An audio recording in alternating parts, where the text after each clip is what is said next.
Pantesan nelayan Khalid berani blak-blakan soal pagar laut Tangerang. Alasan berkelas, kita diinjak. Pantas saja nelayan Khalid berani blak-blakan terkait polemik pagar laut Tangerang. Ternyata ia punya alasan yang berkelas. Diketahui, Khalid nelayan viral menuai pujian lantaran aksi lantangnya menolak pagar laut di Tangerang. Bahkan, Khalid secara gamblang mengaku dirinya tak takut ikut membongkar dalam proyek ilegal tersebut. Bukan tanpa sebab Khalid berani bersikap dan bersuara lantang. Hal ini lantaran ia bersama para nelayan lainnya merasakan kerugian secara langsung akibat adanya pagar laut sepanjang 30,16 km itu. Ia merasa sebagai masyarakat kecil telah diinjak-injak. Kita sebagai masyarakat sudah terlalu diinjak. Bahkan diinjak di dataran paling bawah, sehingga sudah tidak ada dataran lagi, kan berarti nunggu loncatan tertingginya. Ya inilah meledak, viral. Ujarnya seperti dilihat dari unggahan akun TikTok Khalid Miqdar, Minggu, 26 Desember 2025. Ini kehendak Allah, bukan berarti kemampuan saya.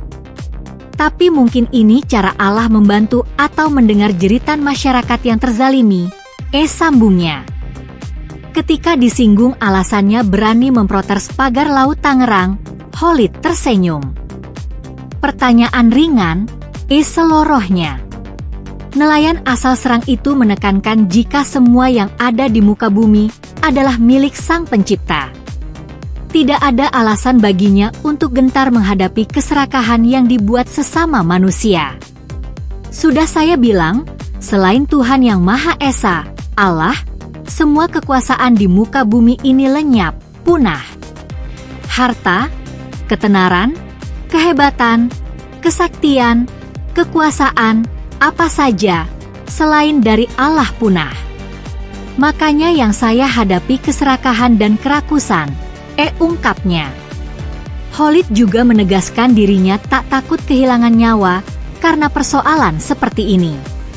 Baginya, dunia hanya tempat singgah sehingga tak perlu ciut nyali. Saya gulung, keserakahan, takut sama siapa? Ujungnya kan mati. Mati bagi saya, seperti telur menetas, paham telur itik netas piak-piak-piak. Pindah ke alam lebih luas sehingga saya lebih merdeka tidak terkungkung oleh jasad. Itu saja, udah selesai. Takut sama siapa? Memangnya hidup ini selesai di dunia doang? Dunia ini hanya persinggahan, pungkasnya. Penderitaan Khalid.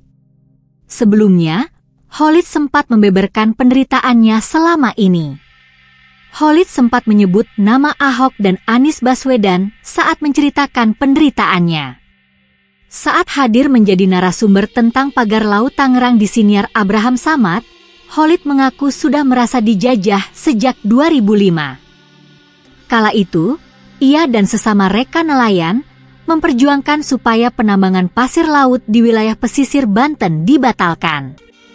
Khalid mengungkapkan, di tahun 2005, ramai kasus penambangan pasir laut untuk reklamasi di Teluk Jakarta, yang kini menjadi Pantai Indah Kapuk 1, PIK 1. Saya merasa dijajah sejak tahun 2005, yaitu kasus penambangan pasir laut. Penambangan pasir laut itu, wilayah pesisir Banten yang materialnya dibawa ke reklamasi, Teluk Jakarta. Itu, kemudian jadi PIK 1. Saya sudah menderita sejak PIK 1 dibangun, kisah Khalid dalam siniar Abraham Samad Speak Up yang tayang pada Sabtu, 18 Januari 2025. Khalid kemudian mengungkapkan, ia dan sesama rekan nelayan sempat mengajukan gugatan ke Pengadilan Tata Usaha Negara, PT UN. Pada 2016, gugatan Khalid dan kawan-kawan dikabulkan. Ia menyebut gugatan itu dikabulkan saat pergantian Gubernur DKI Jakarta dari Basuki Cahayapurnama, Ahok, ke Anies. Khalid mengaku saat pergantian gubernur itu, ia dan rekan-rekannya hidup sedikit lebih tenang. ia bisa kembali mencari ikan tanpa terganggu kegiatan korporasi. Kasus PIK sempat berhenti tahun 2016, alhamdulillah menang gugatan. Itu juga menang karena pergantian gubernur Jakarta dari Ahok ke Anies. Dari situ agak tenang. Tuh, saya bisa nangkap ikan lagi, ungkap Khalid. Meski demikian, Khalid mengaku ketenangan itu tidak berlangsung lama.